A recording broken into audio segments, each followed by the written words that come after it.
I just got a package from my grandma in Belgium. She sent me one at the beginning of December for as long as I can remember to celebrate St. Nicholas Day. That's when their traditional version of Santa Claus, Sinterklaas, comes to visit kids and reward the good ones and punish the bad ones. And there's always lots of good stuff in here. There are Belgian waffles, there are speculoos cookies, chocolate, there's lots of chocolate.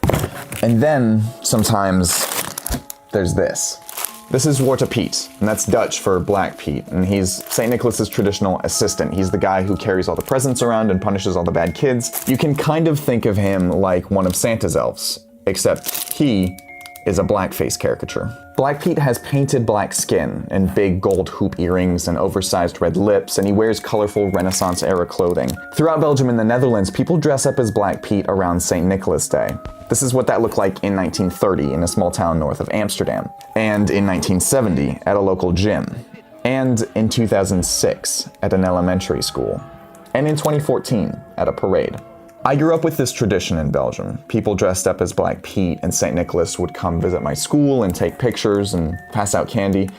But Black Pete is a racist caricature. It's a remnant of the Netherlands' colonial past, and this tradition is now at the center of a heated political debate. It's a bit disturbing to realize that you have enjoyed as a child something that now turns out to be problematic. That's disturbing. And so they said, don't mess with my memories. Those in the Netherlands who defend Black Pete argue that it can't be changed because it's a tradition that's been around forever. The Prime Minister even made this argument when he was asked about it at a nuclear security summit in 2014. Because what I said is that Black Pete is black, and I cannot change that, because the name is Black Pete.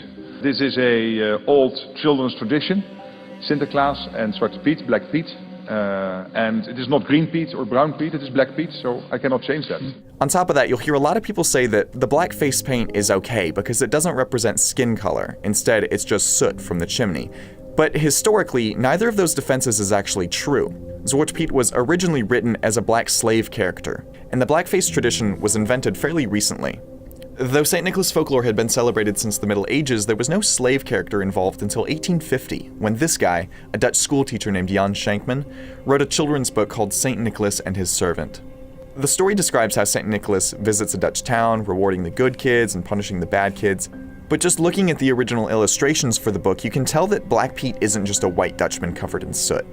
He's portrayed as a Moor from Spain, carrying St. Nicholas's heavy loads, wrapping up all the presents, and punishing naughty kids by hitting them with a switch or kidnapping them in a knapsack to take them back to Spain. He's not exactly a pleasant character in this original version of the story. What I remember vividly is the sentiment of being scared. What if suddenly a Zwarte Piet comes out of the chimney when I'm there alone? Terrifying. And the terror of young children who don't feel safe is quite a powerful emotion that really stays with you. If you habituate children to this response to these strange characters with black faces, that's their model of black people. When Schenkman wrote his children's book, slavery was still alive and well in the Dutch colonies. It wasn't abolished for another 13 years in 1863, and even then, slaves had to work for another 10 years as reparations to the slaveholders. The government treated abolition as a financial inconvenience. Beyond Dutch history, blackface originated for the purpose of mocking and dehumanizing black people. In minstrel shows in the mid to late 1800s, white actors would use black grease paint on their faces to depict black people on stage. You could watch minstrel shows like this as recently as 1978 on BBC.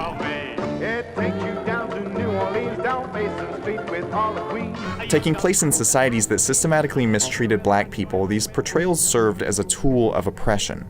Though Black Pete is the most beloved blackface character in European culture, he's not the only one. If you look at Belgian comic strips like Tintin, French ones like Asterix and Obelix, or Dutch ones like George and Jimmy, you can see versions of blackface caricatures everywhere. Black Pete, no matter how innocent the Dutch might think him to be, normalizes these portrayals. Of course it is political. You don't invent a tradition like this in innocence. It's really common to hear stories about black people being called Zwarte Piet by children.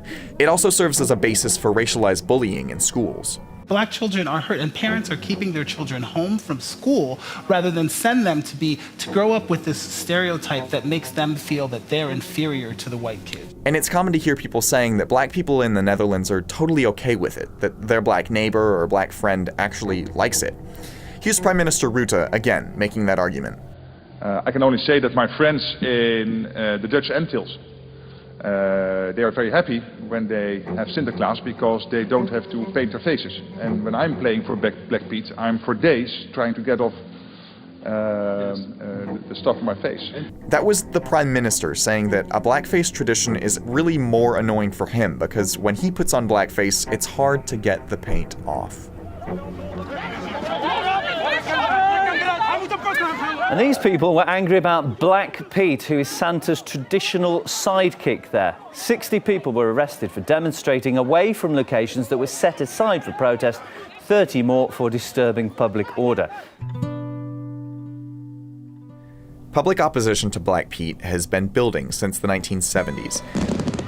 When Suriname won its independence in 1975, almost a third of the population moved to the Netherlands in order to keep their Dutch citizenship. A lot of those people were of African ancestry, and demographic changes brought a change in the way people talked about Black Piet. Maar Gerda, het is toch hartstikke leuk om Zwarte Piet te zijn? Ja, dan mag je met de zak lopen en pepernoten strooien. Oh nee, het is helemaal niet leuk. Ik heet Gerda, ook als het Sinterklaasfeest is. Kijk, we begrijpen best wel dat Sinterklaas al zo lang komt en dat het best wel een vrolijk feest is. Maar voor heel veel zwarte mensen, grote mensen en kinderen is het helemaal geen feest. Nee. We kunnen bijna niet vrolijk zijn. Still, that didn't stop the show from featuring Black Piet in every yearly St. Nicholas episode after that. Dat is Sinterklaas er niet! Protest grew, steadily, getting international attention in 2011 when two protesters from an awareness campaign called Zwarte Piet is Racism were violently arrested in the city of Dordrecht.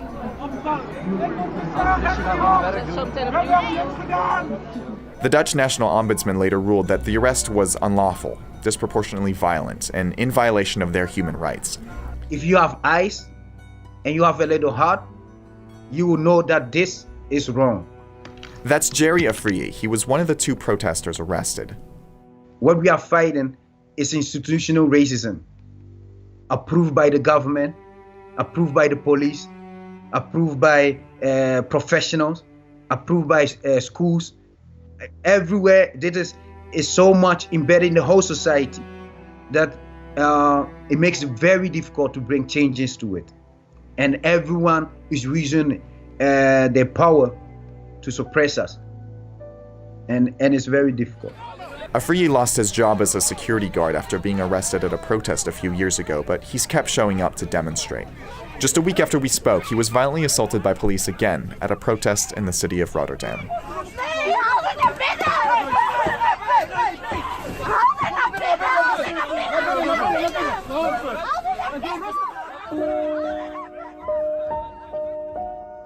In July 2014, Amsterdam's regional court ruled that Black Piet was, quote, a negative stereotype of black people, stating that the mayor had 6 weeks to remove Black Piet from city celebrations. But just a few months later, in November, the Netherlands' highest administrative court overturned that ruling, just in time for the holiday. Nou, omdat dit hoort tot onze cultuur. Dat zijn onze waarden en normen, dat zijn onze tradities die we hebben. En die willen we gewoon behouden. En die laten we niet afnemen door een klein groepje extremisten die Zwarte Piet misbruiken om hun eigen frustratie te uiten. But in August 2015, a UN committee in Geneva called on the Dutch government to get rid of the aspects of Black Piet that promote black stereotypes. Since then, parade organizers have made some efforts to gradually minimize Black Piet's racist characteristics. My job, being the spokesperson of Santa Claus, is to make the party of Santa Claus for everybody. Not only the white people in the villages, but for everybody in the cities, in the bigger cities. One of the ways they've done that is by introducing a version of Black Piet that is clearly just a person covered in soot, without the earrings or the lipstick or an afro. They call it the Chimney Piet. RTL, one of the biggest TV networks in the region, stated in October that they wouldn't air anything except for Chimney Piet for the 2016 holidays. Bear in mind the objectives. The objective is to have a smile on the face of the children. to be happy. So if you want to change things, take the time. Don't do it overnight. So if you want to change this an attitude like that, it's not gonna go easy. And in an unexpected announcement, the team organizing the parade in Amsterdam said Chimney Pete's would replace all Black Pete's in 2016.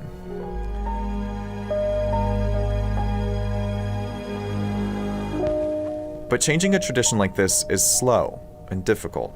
Every move away from Black Pete has been met with resistance. A Jamaican researcher on the UN panel was met with a flurry of racist emails after their statement was released. A group in the northern Netherlands that was planning on dressing as multicolored rainbow Pete's had to cancel their plans after getting death threats. And a Dutch contestant at the 2013 Eurovision music competition received racist messages and death threats after she spoke out against the custom. And how could you possibly make this such a big deal? Because they have been trained this way in childhood. People defend the tradition because it was important to their childhood, and they want to pass it on to their children.